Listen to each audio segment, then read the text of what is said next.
Hello everyone and welcome to the Youth Town Hall at the WHO Western Pacific Partners Forum. My name is Anna Wadwani and I'm part of the External Relations and Partnerships team here at the WHO Western Pacific Regional Office in Manila, the Philippines. Today I am joined by our Regional Director, Dr. Takeshi Kasal, and some youth advocates from the region. Dr. Kasal, thank you so much for joining us this morning and thank you very much. Great. Now, I understand that you felt it was very important that there was a youth component to this week's Partners Forum. I was hoping you could talk a little bit about why you think youth engagement is so important today and why you wanted to have the Youth Town Hall be a part of the Partners Forum. My answer is, why not? We are talking about our future, and youth is the future. And we also wanted them to be a very important partners in this coming 5 years work. And I also need them as a good advisor. Yes. So why not? Of course, well, why not? Yeah, very interesting. So in just a few minutes, we're going to get started with our panel discussion. But first, I'm going to talk to you a little bit about how today will work. So over the course of the day, I'm going to be pinning a series of guiding discussion questions to the top of the workplace group. So check back every couple of hours, and I hope these discussion questions will get you motivated to start talking about your experiences and sharing with us what you think about youth engagement and health and sustainable development. Now, without further ado, I'd like to introduce the rest of our panel today. So first, we have Ms. Sarah Fabito, who is the National Deputy Director for Finance Management for the 2030 Youth Force here in the Philippines. Sarah, thank you so much for being here. And could you tell us a little bit about what is the 2030 Youth Force? Thanks, Anna. Good morning, Dr. Kasay. Good morning. So the 2030 Youth Force in the Philippines is a network of youth in the Philippines advocating for the achievement of the global goals. So first, we educate by mainstreaming the SDGs and engage stakeholders across the country. Second, we activate our member advocates and mobilize everyone to help in advancing the global goals by offering them volunteer and exposure opportunities for them to develop and enhance their ability. And lastly, we collaborate with organizations and individuals from various sectors to forward meaningful initiatives and programs that are aligned to the achievement of the global goals. Great. Sounds like you're doing some really interesting work. Next, we have one of our great interns here at the WHO Regional Office for the Western Pacific, Mr. Haruya Toyomaki in the Food Safety Division. Haruya, could you tell us a little bit about what is your favorite part of working in the Food Safety Division? Thank you, Anna. So food safety is working to protect people from foodborne disease and also to maintain and improve food safety. So our work contributes to people's daily life, which eating process. So eating is our essential activity. So when I work, I feel like food safety. It's to contribute people's daily life. So more closer to people, to health, and it motivates me to work more. So the motivation. So it's a best part about working in food safety. Great. Yes. Thank you for being here today. Next, we have another one of our great interns, Ms. Eloise Adsett, who is in the Nutrition Division here at the WHO Western Pacific Regional Office. Eloise, could you tell us a little bit about what you do in the Nutrition Division? Thanks, Anna, and of course. So in the Nutrition Unit here at WHO, we work across a broad range of nutrition topics, including reducing the double burden of malnutrition and also promoting healthier diets. Because I am very passionate about improving the nutrition of young people, I am particularly pleased to have been able to contribute to school nutrition programs and also food policies to improve population diets, particularly for young people in our region. Great. And last but not least, we have Dr. RJ Naguit, who is here from the Youth for Mental Health Coalition, also based here in the Philippines. RJ, thank you for joining us today. And could you tell us a little bit about what is the Youth for Mental Health Coalition and why is it so important today? Yeah, thank you, Anna, and good morning, Dr. Kasay. The Youth for Mental Health Coalition is a non-stock, non-profit organization of youth advocates all over the Philippines. And basically, we have 3 areas of work. So the first one is policy engagement. So we work with the government and the different line agencies in terms of implementing the recently passed mental health law. We also try to raise awareness about mental health and mental health related issues by conducting community and school caravans.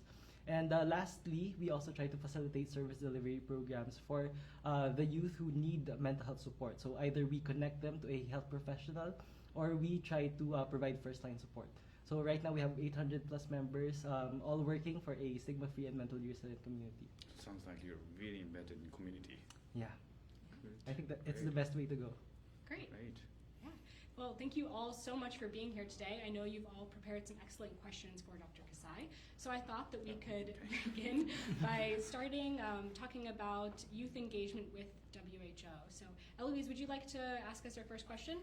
Yeah, thanks, Anna, and thank you, Dr. Kasai, again for your time this morning. So my question is, young people today are growing up in a digital age, and we consume media in a very different way to generations before us. We spend a lot of time on the internet and on social media, where so-called influencers do have a lot of power to persuade and influence, even on health matters. So in light of this changing media environment, my question is, what do you think WHO should do in order to best engage with young people? It's actually an excellent question. And answer is, this is the reason why we wanted to engage youth. I see my daughter communicating in a very different way. And communication is so important for our work. More and more, health is individual choice, and we have to provide a good information for individual to make the right decisions. But now there's so many uncertainty, and there are many different communication channels. And therefore, we also have to continuously upgrade ourselves to choose the right means to reach out and then provide those information they need. And we need the youth advice on this area. So this is exactly the reason why we're engaging youth. Great. Yes, I think we can all agree that the landscape is changing a lot for youth today. RJ, I know you had a question along a similar vein. Yeah, my question is about how we train and educate young health professionals. So we know for a fact that the region is changing and health problems are becoming more complex. So what do you think are the implications of this in terms of how we should educate and train young health professionals? That's a very big question. And I think my answer cannot really represent this organization. So let me share my observation of the young people who is really performing excellently.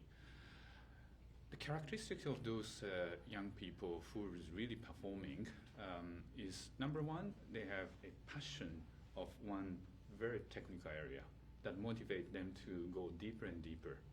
But in the same time, they have also interest in broadening in their discipline. So it's like a reverse T. While they have some specific interest in some area, but they also continue to broaden this basis. And let me also share one information. WHO, people tend to think it's the organizations very much like a doctor's organizations or specialized professionals. But no, these days, health needs a really multiple discipline, including like a statisticians or social anthropologist or of course the communications.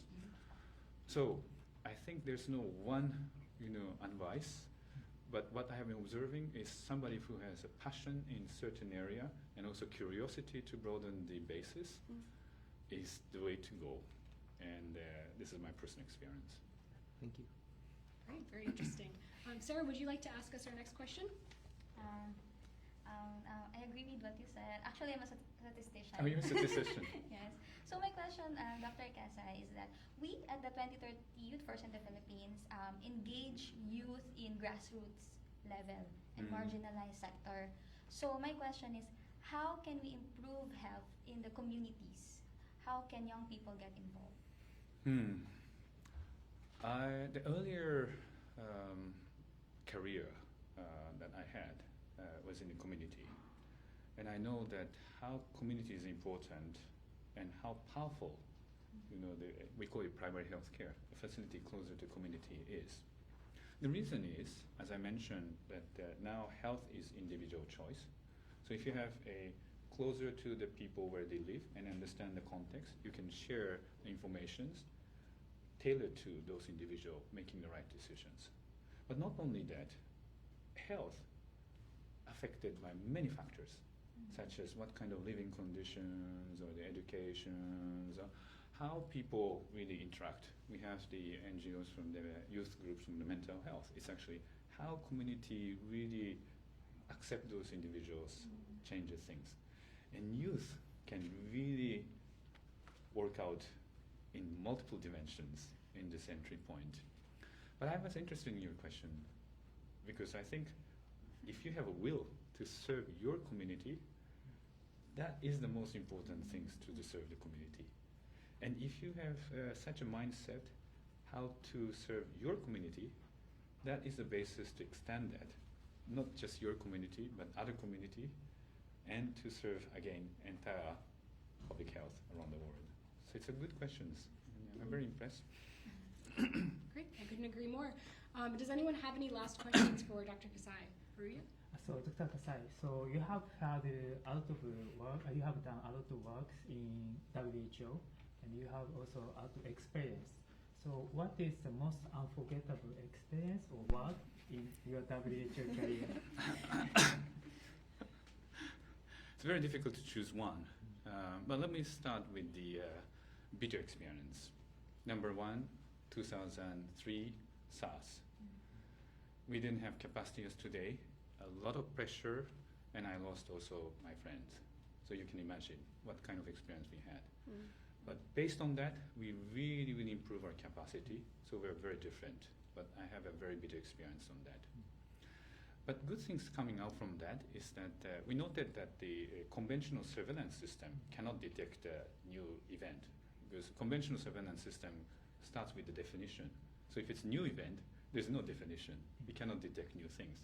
So we created a new surveillance system called event-based surveillance system here in this region, and now it becomes a global standard. So you can see, working in this organization, you can potentially contribute to the health of entire world. And a very good experience is, if you work in these organizations, you'll be surrounded by passionate colleagues. And if you work with this organization, you work with the Ministry of Health, member states, and you see also their very dedicated people. And the work environment that you can work with these people is like a dream environment. So these are the three I can share. But if you want, I have much more. But I stop here. Thank you.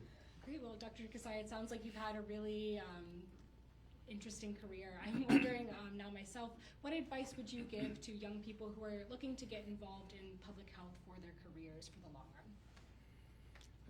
All those questions are difficult one or Yes. the bigger one. But let me start this way. I have no regret working in this organization. I'm so fortunate and excited. And to get these organizations, I don't know whether this is the right way of expressing, but you have to dream it and you have to take a steps toward that. But I really encourage young people to also think about that. Great. Now I'm wondering, do you have any questions that you would like to ask our panel? So I can also ask Yes. questions. Then I have one question. What motivates you to participate in this forum? Yes. So I think there are many very significant health challenges today, of which you have highlighted perfectly in the recent white paper. For me personally, working within the nutrition unit here in WHO, I see that the growing rates of obesity and diet-related NCDs, particularly among young people in this region, to be a significant challenge, because we know that poor diets during childhood can have long-term health consequences and can really put a burden on a country's health system, and also create a barrier to economic and social development. So that's what I am very passionate about, and I'm very pleased to join this panel discussion today and look forward to the conversations moving forward across the next 24 hours. And thank WHO for the opportunity to bring youth into the conversation. Great. Does anyone else have any responses? RJ? In my field, where we work with a lot of stakeholders, usually what we observe is that there is a gap between what the service users actually need and what the policymakers are saying. So I think we have to create concrete platforms in terms of how the youth participate, so that it will be responsive to their needs also. As we say in mental health, there's no health without mental health, but at the same time, we also say that nothing about us without us. So we have to be we have to make sure that it's inclusive to everyone. Very wise. Sarah, you want to say something? Aside from being an advocate for the Sustainable Development Goals, I'm also a breastfeeding advocate. So I actually work on a project called the Mother Baby Friendly Philippines. And just last week, the results of the National Nutrition Survey for 2018 was released, and it shows that the stunting in the Philippines has increased to 33%. And so our project aims to improve the implementation of the infant and young child related laws, breastfeeding related laws in the Philippines, to increase the awareness on the advantages and benefits of breastfeeding. So I hope we could address to reduce the prevalence of stunting and increase awareness on breastfeeding. So you see this forum as opportunity. Yes. Very good. Yes, please. Great. Does anyone have any final thoughts? So now I'm doing my internship in WHO abroad. So, and I'm engaging in like making guidelines. But I realized so even we made guideline, but people take action, not the WHO. So we need to communicate and also collaborate with public people, and especially young people. They have a potential to raise other peoples. So I thought this session is very important to improve our health. Great. Very impressive. Well, thank you all so much for joining us today. I think we can all agree that youth today have a really valuable breadth of experiences and that we can all learn something from them. So I just wanted to say that the online discussion of the Youth Town Hall starts now. In just a few moments, you should check out the pinned post at the top of our workplace group for the first discussion question. And as a reminder, the discussion will stay open for 24 hours. So thank you so much for watching, and let's begin our online discussion. Good. Let's start. Thank you. And thank you very much for joining Thank us. you. Thank you. Good. Great job. Thank you.